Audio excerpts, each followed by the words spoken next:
ओम ज्ञानतिमिरान्धस्य ज्ञानाञ्जनशलाकया चक्षुरुन्मीलितं येन तस्मै श्रीगुरवे नमः। हे कृष्ण करुणा सिंधु दीनबंधु जगत्पते गोपेश गोपिका कांत राधा कांत नमस्तुते। तप्त कांचन गौरांगी राधे वृंदावनेश्वरी विश्वभानुसुते देवी प्रणमामि हरिप्रिये। वाञ्छाकल्पतरुर्यक्ष कृपा सिन्धुभ्यैव च पतितानां पावनेभ्यो वैष्णवेभ्यो नमो नमः। जय श्री कृष्ण चैतन्य प्रभु नित्यानंद श्री अद्वैत गदाधर श्रीवासादि गौरभक्तवृंद। हरे कृष्ण कृष्ण कृष्ण हरे हरे, हरे राम राम राम हरे हरे। हरे कृष्ण। तो आप सभी का स्वागत है और आज हम चर्चा करेंगे श्रीमद् भागवत महापुराण से। श्रीमद् भागवत स्कंध 8 अध्याय 19 श्लोक संख्या 24।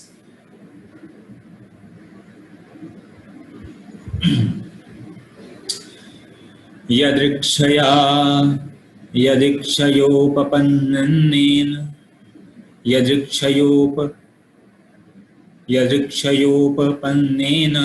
संतुष्टो वर्तते सुखम नासन्तुष्टत्रिभिर्लोकैरजितात्मोपशादितैः।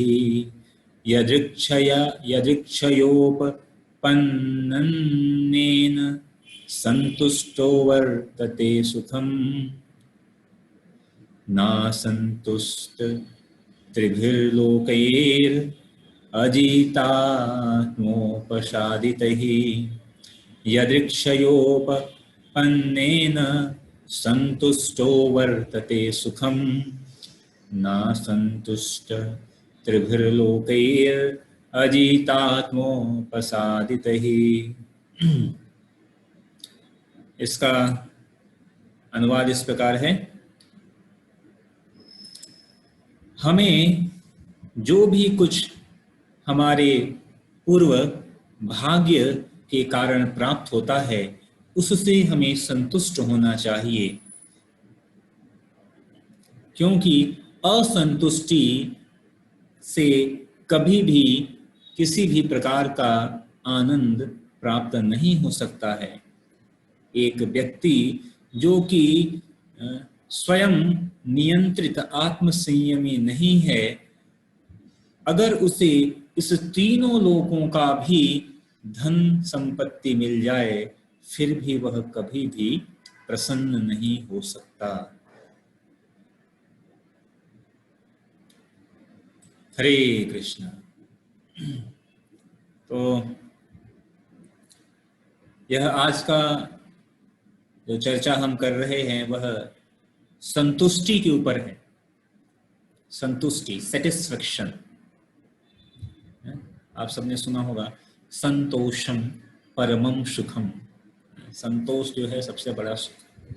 तो संतुष्टि यह है, ऐसे भगवान भगवद गीता में भी कहते हैं, मत चित्तः मत गत प्राणा बोधयन्तः परस्परम कथयन्तश्च माम नित्यं तुष्यन्ति च रमन्ति च। भगवान कह रहे तुष्यन्ति, तुष्टि, संतुष्टि, संतुष्टि, तो तुष्यन्ति च रमन्ति च।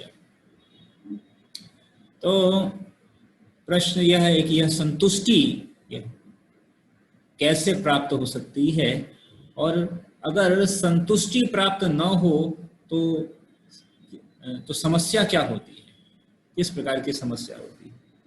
तो वास्तविक श्रीमद् भागवत में यह बात का उल्लेख है। यह चर्चा उस समय की है जब श्री भगवान वामन देव बलि महाराज के पास जो है 3 पग भूमि उनसे भिक्षा में मांगने के लिए जाते हैं।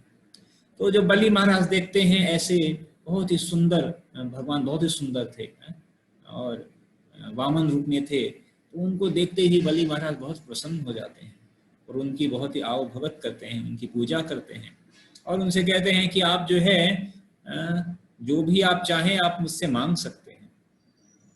तो जब वामन देव कहते हैं कि देखिए मुझे कुछ नहीं चाहिए, मुझे बस केवल 3 पग भूमि चाहिए और वो भी मेरे पैरों से, तो बलि महाराज जो है कुछ समय के लिए बहुत ही गर्वित हो गए थे। तो बलि महाराज सोचते कहते हैं अरे निश्चय ही तुम जो बालक हो और बालक तुम्हारी मति भी बालक जैसी ही है, तुम्हारी मति जैसे तुम तो बालक जैसी ही है। तुम अगर आप चाहो तो आप मेरे पास आकर आप बहुत कुछ, आप केवल 3 पग भूमि मांग रहे हो भी अपने पैरों से, तो ये तो कोई बुद्धिमानी नहीं हुआ। जो अगर आप चाहो जो भी कुछ चाहो, सोने चांदी हीरे जवाहरात पूरा गांव भूमि, ऐसा कुछ भी हम आपको दे सकते हैं। तो उस समय वास्तविक रूप में सुखदेव गोस्वामी वर्णन करते हैं कि भगवान वामन देव बलि महाराज को यहाँ पर यह शिक्षा दे रहे हैं। तो भगवान वामन देव बलि महाराज को ऐसा शिक्षा देते हैं, त्रिभिर क्रमैरसंतुष्टो दीपेना पिन पूर्यते नववर्ष समेतेन सप्तदीप वरीक्षया। तो भगवान वामन देव कहते हैं कि अगर मैं इस 3 पग की भूमि से अगर मैं संतुष्ट नहीं होता हूं तो चाहे इसके जगह पर आप 7 दीप, सप्तदीप और जो है जिसमें 9 वर्ष हैं वो सारे के सारे आप दे दें तो भी मैं संतुष्ट नहीं हो सकता हूं। क्योंकि जो ये जो आशा की जो है कि और प्राप्त करने की आशा, इच्छा, ये कभी संतुष्ट नहीं होती। आगे भगवान वामन देव कहते हैं, सप्तदीपाधिपतयो नृपावैन्य गयादयः अर्थै कामैर्गतानान्तं तृष्णाया इति न श्रुतम्।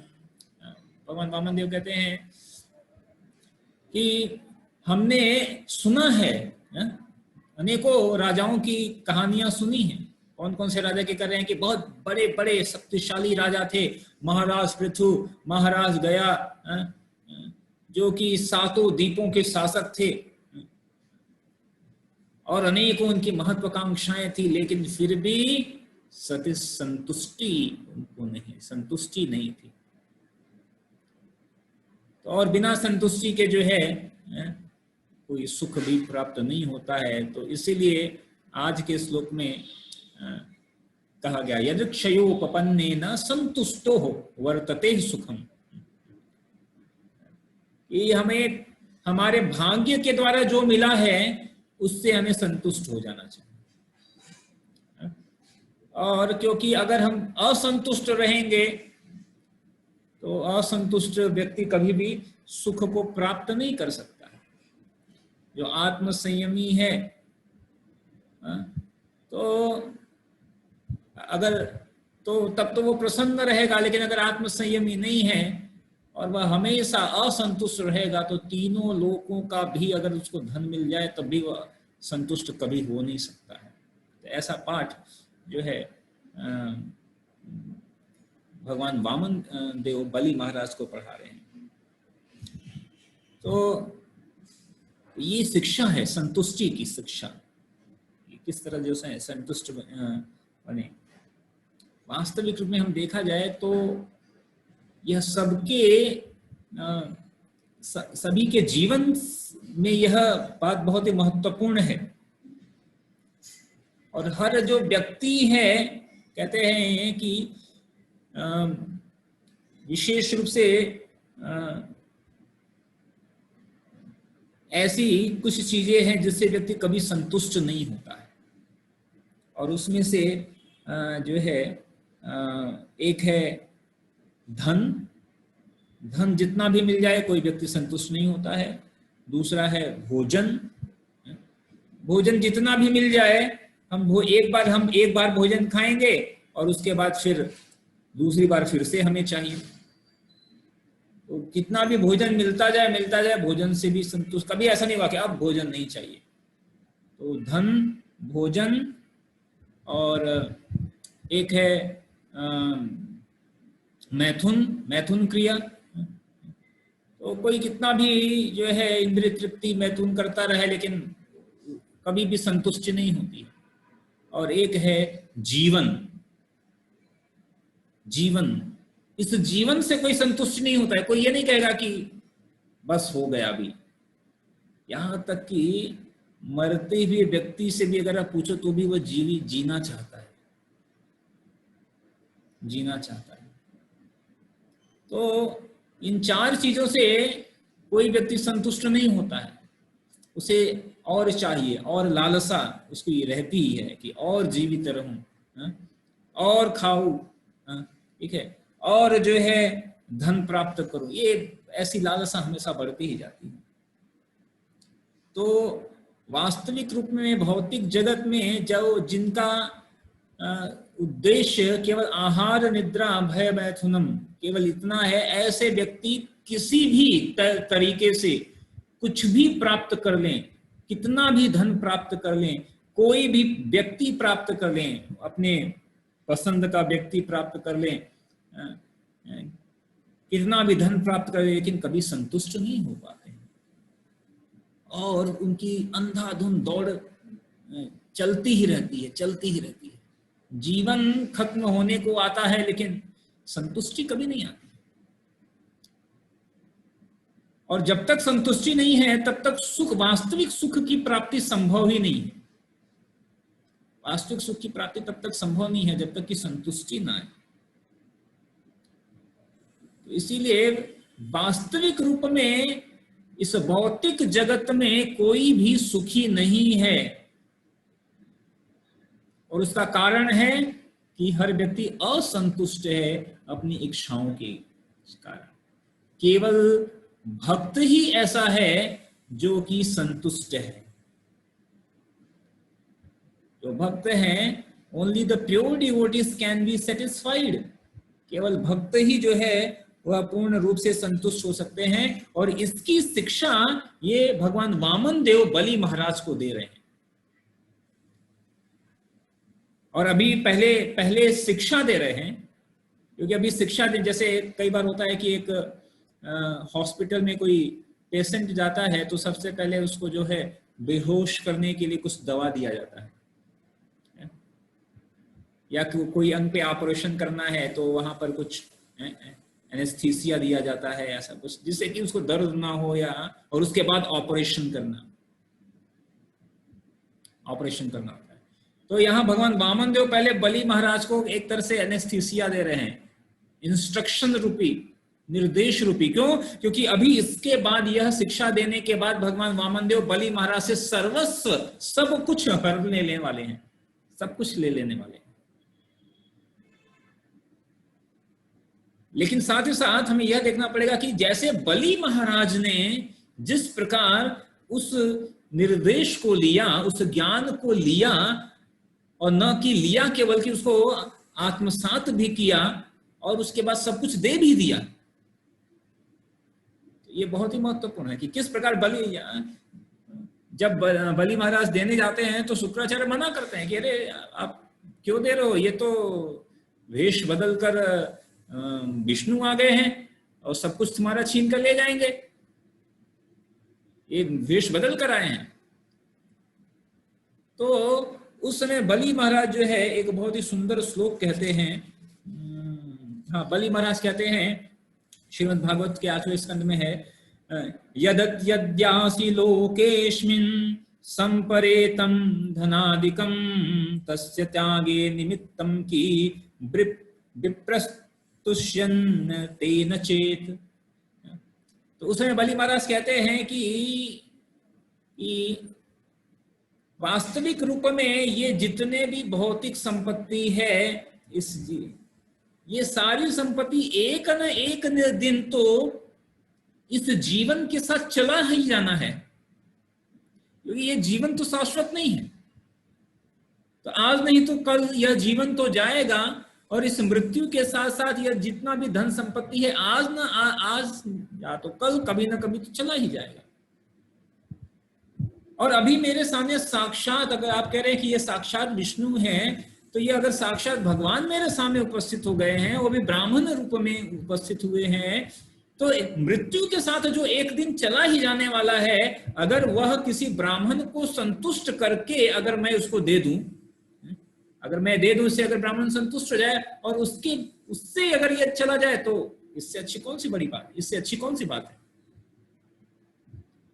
एक न एक दिन तो चला ही जाएगा, और जब चला जाएगा तो उसका कोई फायदा भी नहीं है। लेकिन यहाँ पर अगर ये ब्राह्मण संतुष्ट हो जाए, आप कह रहे हो कि ये भगवान है, अगर ये भगवान स्वयं भगवान मांगने आए हैं और वो संतुष्ट हो जाए, ऐसे भी जाएगा वैसे भी जाएगा, तो अच्छा है कि इस ब्राह्मण को देकर इनको संतुष्ट करके ये धन का गमन हो, अन्यथा मृत्यु के साथ तो ऐसे भी ये जाने वाला है। ऐसे बलि महाराज जो है ऐसा कहते हैं, और फिर उनको सारा संपूर्ण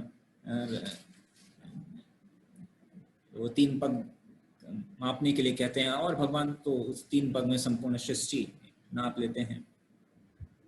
तो इसलिए कहते हैं कि वास्तविक जो भक्त है वही संतुष्ट होता है। एक बार श्रील प्रभुपाद के जो शिष्य थे, बहुत समय पहले की बात है, प्रभुपाद को एक बहुत ही महंगी कार देने वाले थे। आई थिंक कैटलॉग कार थी, उस समय बहुत महंगी आती थी, बहुत पुराने समय की है। तो $10,000 अप्रोक्सीमेट उन्होंने किसी तरह पैसे इकट्ठे किए उनके शिष्यों ने, और $10,000, और इसके साथ ही जो उसको विदेश से मंगाना था तो कस्टम चार्ज ये सब पेमेंट किया, और वो कार को सोचा मंगवाया प्रभुपाद को देने के लिए। लेकिन प्रभुपाद ने मना किया। प्रभुपाद ने कहा नो, मुझे ये कार नहीं चाहिए, आप ये जो पैसा इकट्ठा किए हो बहुत अच्छा। जब पैसा इकट्ठा कर रहे थे तो प्रभुपाद ने मना नहीं किया, लेकिन जब पैसा इकट्ठा कर लिया तो प्रभुपाद ने कहा ऐसा करो, ये जो पैसा इकट्ठा किए हो इस पैसे का उपयोग ये जो ग्रंथ हैं इनके प्रकाशन में करो। मुझे कुछ नहीं चाहिए, मेरे को कार नहीं चाहिए। तो हम देखते हैं कि प्रभुपाद और इतने मंदिर बनाए, और लेकिन प्रभुपाद किसी मंदिर से आसक्त नहीं हुए। प्रभुपाद तो संतुष्ट, भक्त तो संतुष्ट रहता है उसको। तो ऐसे वास्तविक रूप में भक्त जो कि कृष्ण भावनामृत में है, भगवान के आश्रय में, मत चित्तः मत गत प्राणः, जिसका चित्त भगवान में लगा हुआ है, कथयन्तश्च माम नित्यं, जो भगवान के बारे में कहता रहता है, ऐसा व्यक्ति ही वास्तविक रूपों में संतुष्ट हो सकता है। अन्यथा हम देखते हैं तो अंतिम मरते मरते भी लोग जो है मरते समय भी जहां भगवान का स्मरण करना चाहिए, लोग देखते हैं कि अरे मेरा बंगला किधर, कोई कौन ले जाएगा, कोई ये, वो लोग वसीयत बनाने के चक्कर में मर रहे हैं। अरे वसीयत बनाना, तो वसीयत बना रहे हैं, कौन किसका जाएगा, ये वो पैसा, तिजोरी वाला पैसा कौन ले जाएगा, बैंक वाला, लोग मतलब इसमें ही लगे रहते हैं। हम मृत्यु हो रही है, एक क्षण के बाद सब छूट जाने वाला है, लेकिन तब भी मैं कुछ आंकड़े मैंने देख रहा था कि कहते हैं कि अमेरिका, यूएसए में जो कि 30 साल में उन्होंने पूरे विश्व का, पूरी पृथ्वी का 1/3 संसाधन उन्होंने प्रयोग कर लिया। और वो बता रहे हैं कि यूएसए में 5% जो है वो पूरे प्लैनेट का लगभग 5% एक कंस्टिट्यूट है, जो कि 30% रिसोर्स संसाधन प्रयोग करते हैं। मतलब एक आंकड़ा दिखा रहा है कि कितना तेजी से संसाधनों का उपयोग दुरुपयोग, संतुष्ट नहीं है, ये भी ले ले, ये भी ले ले, वो भी ले ले, उसमें ऐसे लगे रहते हैं। तो वास्तविक यह जो संतुष्टि है, यह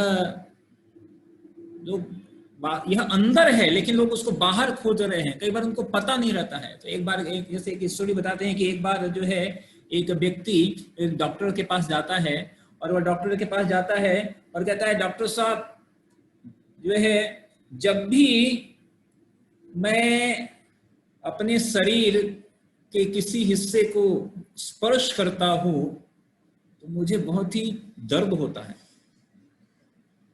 मेरे को बहुत दर्द होता है। डॉक्टर ने कहा अच्छा।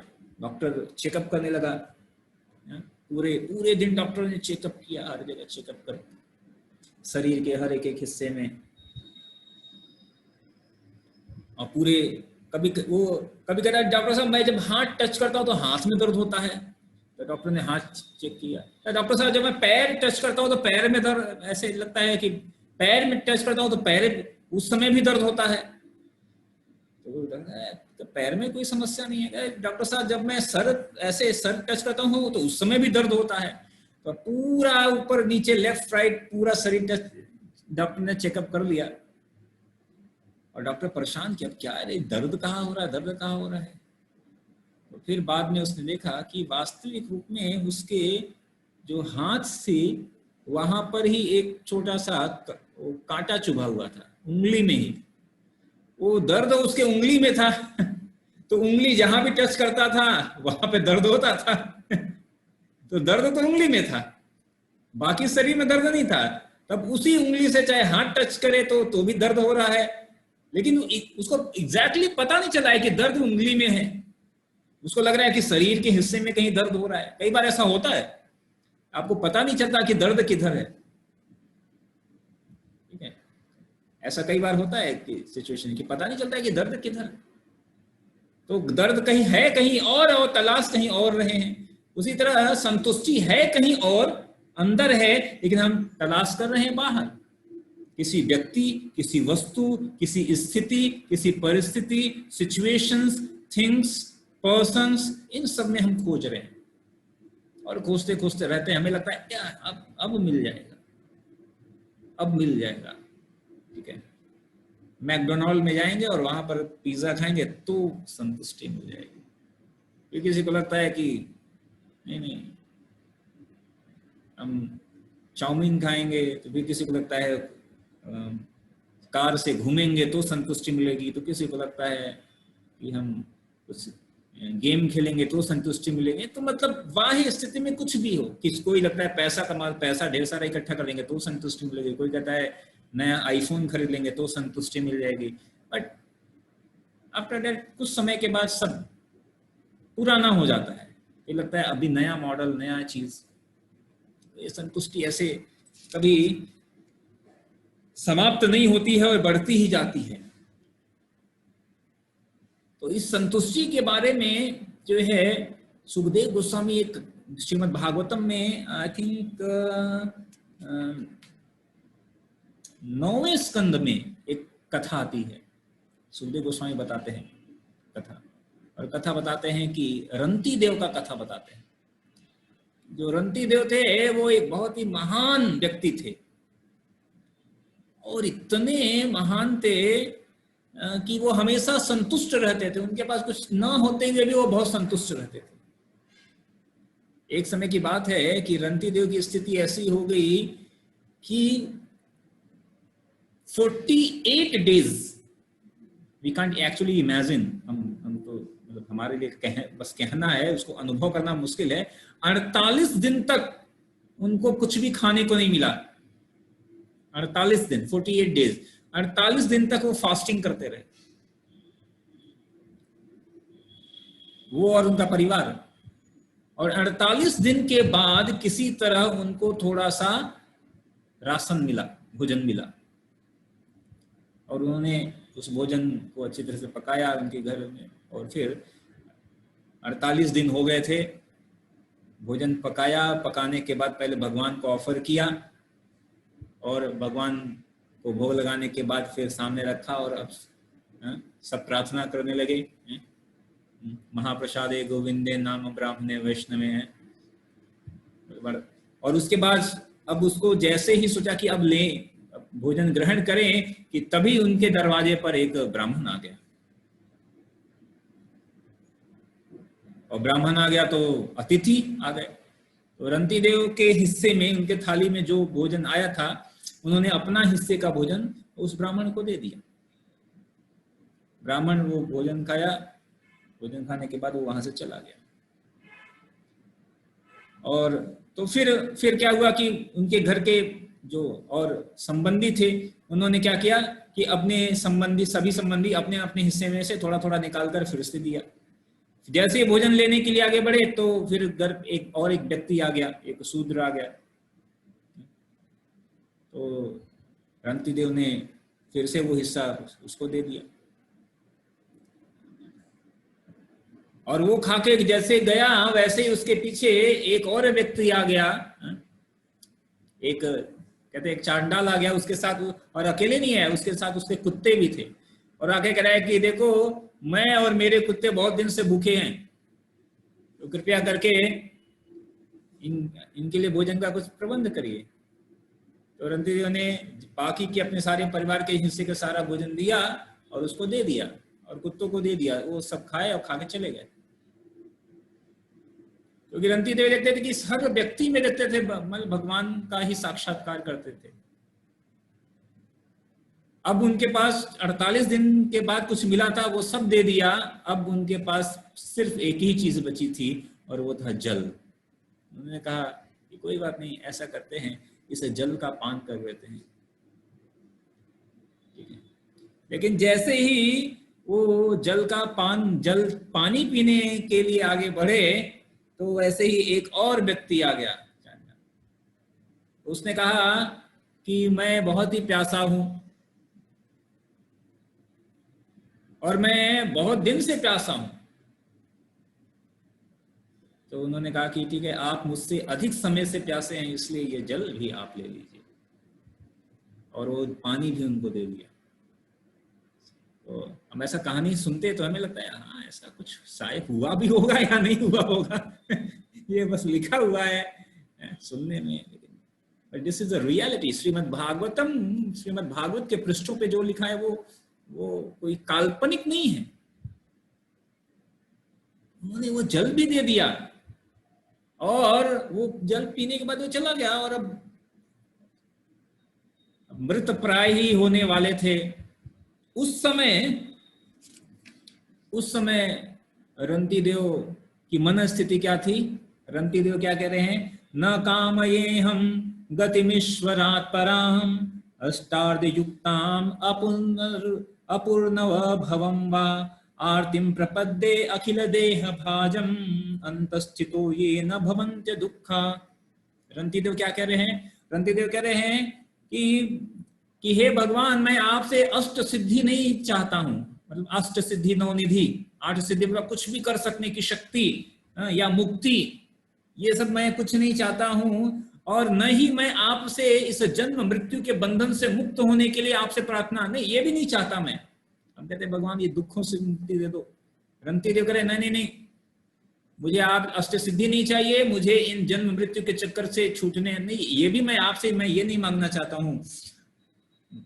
मैं आपसे क्या मांग रहा हूं? रंतीदेव की देखिए क्या मांग रहे हैं। रंतीदेव कह रहे हैं कि मैं आपसे सिर्फ एक ही चीज मांग रहा हूं कि कृपया करके इस संसार में जितने भी जीव हैं जो कि कष्ट झेल रहे हैं, दुख झेल रहे हैं, कृपया करके उन समस्त जीवों के दुखों को आप समाप्त कर दीजिए।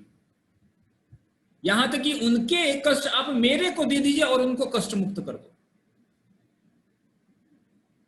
ये है भक्त का भाव।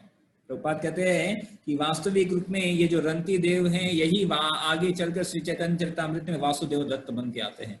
या प्रहलाद महाराज भी ऐसी भाव कहते हैं श्रीमद् भागवतम में, नैवेद्य पर दुरत्या वै तरन्यास त्वदीय गायन महामृत मग्न चित्तौ सोचे ततो विमुख चेतस इंद्रियार्थ माया सुखाय भरमद्वहतो विमूढ़ान्। प्रहलाद महाराज भी यही बात कहते हैं कि जहां तक मेरी बात है तो मैं अपने लिए कोई दुखी नहीं हूं, लेकिन मैं दुखी किसके लिए हूं? इन लोगों के लिए, इस भौतिक संसार के लोगों के लिए। माया दुखाय,